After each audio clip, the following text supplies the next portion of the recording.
Up next, it's time for Rising Stars. Vikram will take forward all the action on the other side. Vikram, what do you have lined up? Oh, today, of course, urban lifestyles have upped that need for quick finance, and servicing that need are many startups. One of them is with us, LoanTap. BTVi is joining us to tell us about their business and their prospects on Rising Stars today. Back with him after a short break. Don't go away. To stay with us on BTVi.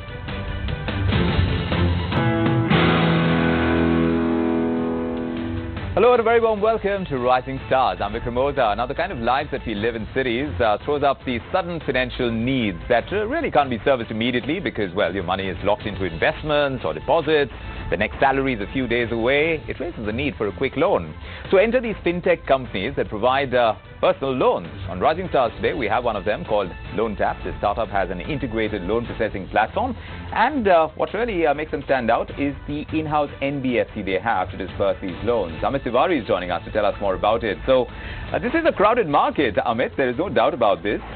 But you decided to get into it. What was the logic when you started out? This is a Pune-based fintech company. True. And you already have an NBFC on board. Yeah. Thanks, Vikram.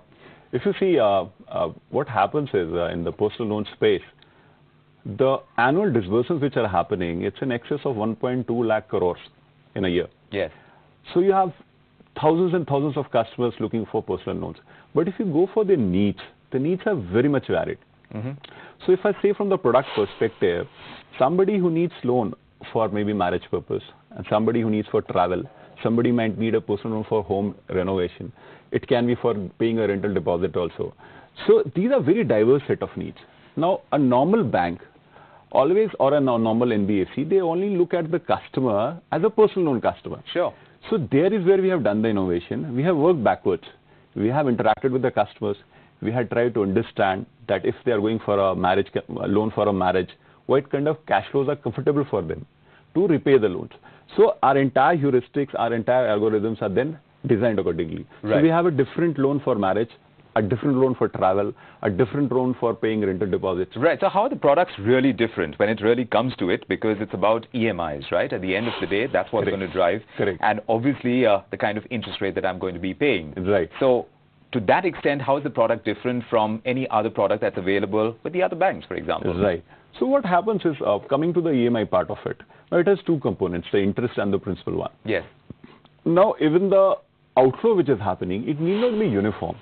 Initially, you can structure a loan in a way that your initial repayments are low. For instance, if somebody is going for a loan for marriage, mm-hmm. and he has spent a lot of money, maybe for the initial 3 to 4 months, he'll prefer a lesser outgo, and that will compensate when he gets his bonus or when he gets his annual increment. Right. So we have structured our loan in that way that it matches the cash flow cycle of the customer. Right. So our loan products are driven by the customer. And what's the average profile of your customers, and how are you kind of sourcing them? Right.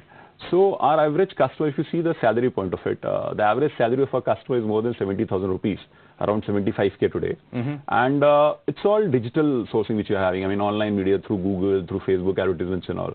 So it's online advertisements. And now almost 60% of our leads which are coming to us, they're all organic leads. Okay. So people actually go online, search for our company and then reach our website. And average ticket size would be?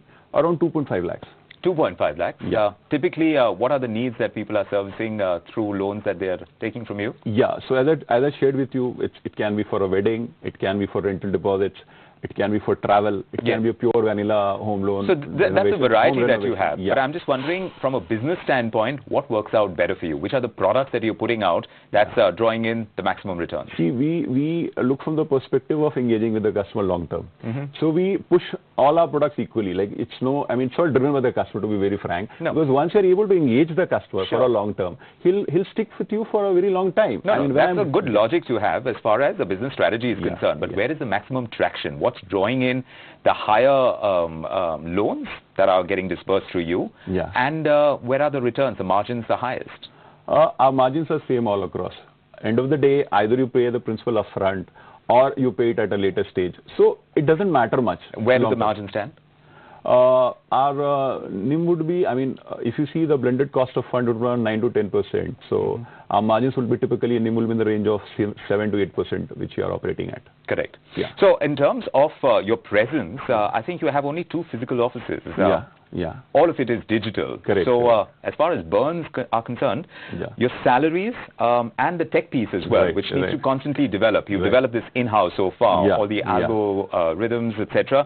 They need to kind of be totally in place because you need to be sure of recovering the kind of flow that you disperse. So there, Vikram, what we have done is it's completely in-house. So once it's completely in-house and you have your in-house developers, then the things become very different. We have not bought anything from the market. For instance, a simple thing like a bank statement reader. Almost all the banks, all the NBFCs depend upon a third party to install that software. We have developed on our own. Loan management system developed by our own. Lead origination system developed by our own. So that way, burn has been very minimal, I'll say. I mean, all put together, hardly around 3 CR and all we would have invested in technology. And there will be minor, of course, addition to it, but it won't be great. Everything is already in place. Right. So which are the highest burns and what are they?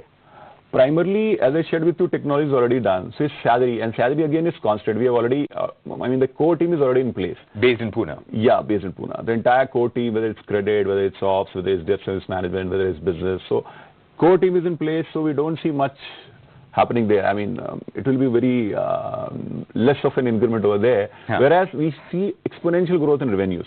Right. So from a book of around only 10 CR, which we had March last year, we are closing at a book of around 75 CR this year. Right. And next year we intend to close at around 350 CR. Right. And if you see in terms of absolute revenue which we are generating, right from maybe 1 CR which we had last year to around 7 CR which we have now, and maybe next year March when we will be sitting and taking a stock, surely it should be in the range of 30 CR. So what's the expansion? So we are already in black. Which is fantastic. And probably one of the very few fintechs who are in black. How much time did it take for you to It's only our second year. It's only your second year and you already find yourself in the black, which is absolutely brilliant. But now in terms of expansion, you'll have to stay ahead of the curve. There are many players who are biting at your feet to kind of make sure that they get a larger chunk of the market. How are you going to stay ahead of the curve to make sure? And I see that you don't have presence in business loans right now. That's going to be an ongoing piece with the kind of action we're seeing in startups, much of which is here on Rising Stars as well. They're all going to be in need of funds, SMEs as well. True. So what we have done is in SME, we have entered that space of business loan in a very strategic way. So I don't give business loan to just anyone. What I have done is we have got into relationship with big people in different sectors. Like one of the major players in education sector, another one is major healthcare sector. Now we have certain types already in place, where we only fund the vendors or existing relationship of this particular entity. So what happens is, though I might not know that SME entity directly, but my relationship knows that entity for last 3 years or 4 years.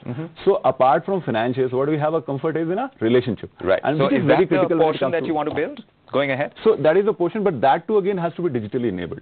So nothing is per se offline. So you need to develop that as well. So that is marginally, I mean, we have started already in that space, and that is one of the areas where we look into. So for your expansion now, what is in the kitty as far as funding goes, and what more will you need to raise perhaps through equity?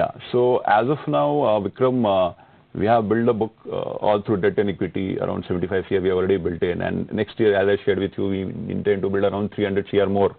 And even the RBI mandates that you need to have your own net owned funds in place. Indeed. So we would be raising very soon another round. How much are you planning to raise? Maybe around 35 to 40 CR to push.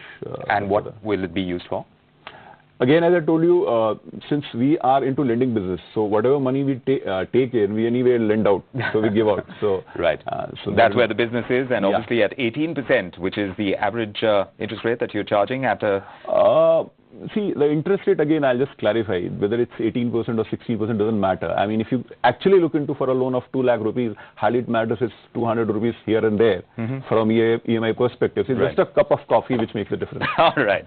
We hope that there are many more cups of coffee as the business grows. Thanks very much for joining us. Thank you, and great luck in the future as well. Thank you. And indeed, there will be many more entrepreneurs on this show on Rising Stars, but for the moment, a quick break. Much more coming right after. Thanks for joining us.